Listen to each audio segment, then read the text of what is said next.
What's one truth about life that nobody warns you about?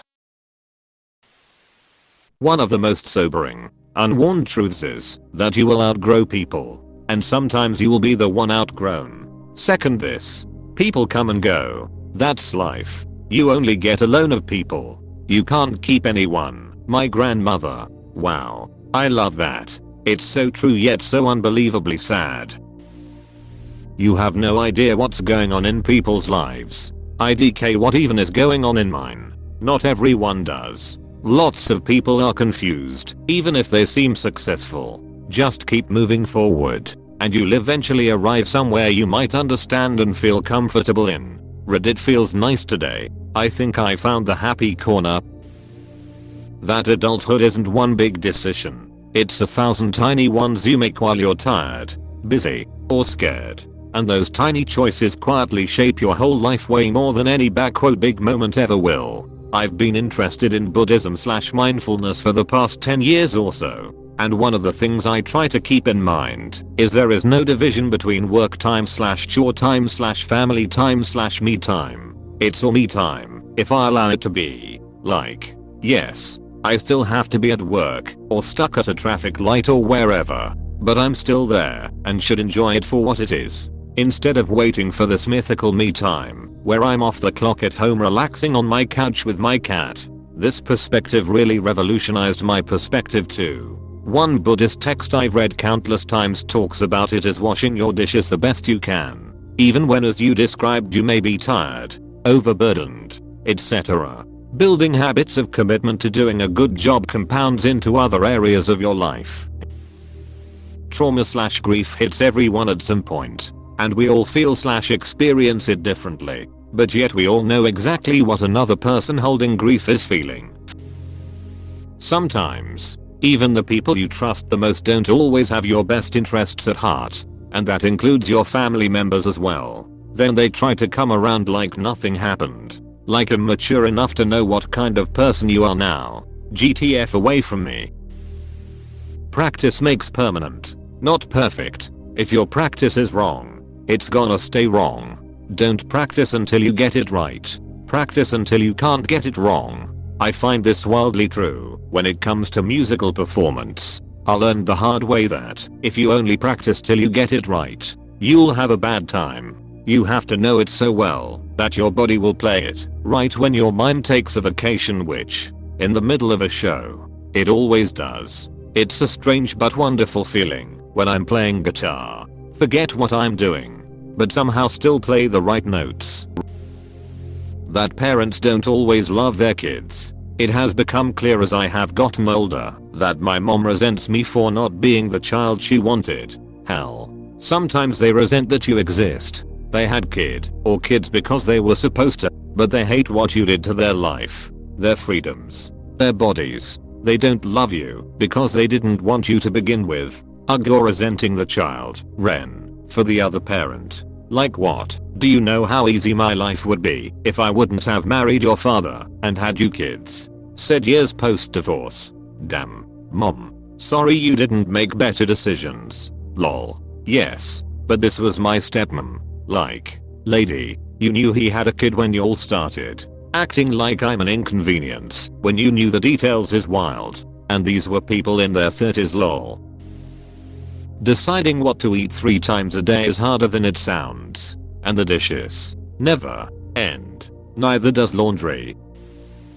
Your relationship with anyone can change just overnight. Even if you think they're the closest person to you one day, the next day you guys could be strangers. You have to pick and choose your battles. Not every injustice you see can be dealt with then and there. Sometimes you will see something ugly and you just need to move on. You can pick and choose your battles all you want, but you cannot control other people. Sometimes ending a relationship happens regardless of how well behaved you were or weren't. Some people will do mean stupid s for no good reason. Some people will do mean stupid s because they get pleasure out of other people's suffering. But sometimes they don't even get that. Sometimes there is just literally no benefit. Sensical or nonsensical. It's just like question mark question mark question mark question mark question mark. They are just dumb and lack social cues. people around you can die anytime, without warning. And all that is left are your old chats, where the other side will never be online again. Someone I did my teacher training with was murdered by her partner last year. I found out through the national news. I hadn't seen her for years, but was still Facebook friends with her, and we would comment on each other's posts every now and then. I can't help looking back through our old chats. I also wished her a happy birthday the other day, seeing as Facebook reminded me. I'm so sorry /U0001 fact 2. That some people, no matter how good you treat them, will still dislike/hate you. Save your energy in trying to make them like you, or it'll only become worse. Mid-30s here. Still working on this lesson. Honestly, it's the hardest when it is someone who has power over you and can't keep professional/keep their dislike out of the work relationship. For example, my boss at my last job hated my guts for seemingly no reason. Before that, I had been very fortunate to not have that experience in my career. Literally had to find a new job because boss was sabotaging my career. It's rough out here lol. Your parents' flaws become clearer as you become older. This scares me. I love my daughter so much, but I have so many flaws. I try so hard to be a good parent, but the only example of a good parent I have are friends' parents growing up, and TV shows or movies, etc. My mom was the kind of mom who taught me everything not to do as a mother, extremely abusive. So sometimes I think I'm too permissive and sensitive, and allow my daughter so much autonomy. She's even said, "You're the parent. You decide," and that made me feel so bad. I realize I need to be more strict and better with routine, but God, I'm so afraid of becoming my mom. I don't want to resemble her in any way at all. I understand how you feel. My parents were terrible role models. My mother was kind of the same as you describe. Not abusive necessarily, but was always telling me what not to do. Always nagging. Never explaining things in a level-headed way. I'm a father to a son, and I find myself feeling the same way sometimes. I'm the strict parent, and I always worry that he will fear me like I did my father, or that we will not have a good relationship as he gets older. So I try to keep those things in mind when I have to reprimand him for something. Just do the best you can and try to maintain a level head when making parental decisions. I'm of the opinion that as long as you are honest with yourself and your children, they will understand as they get older. One truly meaningful friendship is a lot better than hundreds of casual friendships. I want 10 real friends that people may consider losers. The 100 fake winner friends. Be financially independent as much as possible and don't let any $1 sparkle. Yes, a hard truth my parents taught me is that the more dependent you are on other people, the more likely you are to be abused. There's a pattern there. Adulthood is a never-ending task list. As you check off one item, 2 more get added. You don't know how strong you are until strong is your only option. I wish I didn't know how strong I can be. TBH. The most important decision you will make is who to marry. 80% of your happiness and/or sorrow will be because of who you partner with. As somebody who's been in a happy marriage for 29 years, I'd advise you to reset your expectations. Being happy is a personal choice, not something you can expect to get externally. 2 people who know this will almost always turn out to be a happy couple. This is a great disclaimer. You can't rely on someone to make you happy. However, marrying the right person unquestionably contributes to harmony, companionship, ease, and togetherness. Marrying someone happy with misaligned values would still be a burden. Marrying someone happy bad with money would lead to strife. Never ever make someone else responsible for your happiness. You will be disappointed. Honestly, nobody warns you about death. We all know it's coming. But hospitals and healthcare have removed death from immediate experience. Nobody warns you about how it actually looks. You don't get to pick how. It's rarely dignified. And how you feel about your own passing will be determined by how you feel about the time you spent. Seriously, make choices you know you would stand by at the death. This. Nobody warns you that it can come out of nowhere and completely flip your world upside down. I lost my best friend 2 years ago. Her death was completely preventable, but hospital negligence dropped the ball and cost her her life. Your kids become adults and leave. If you are lucky they do. It's your number one job. If you have done this, you have done a good job. Number one job to help them leave. Genuinely asking. Is it viewed as parent failure if kid is 30 still living with them? Are you happy? Are they happy? That's the only two questions that probably matter.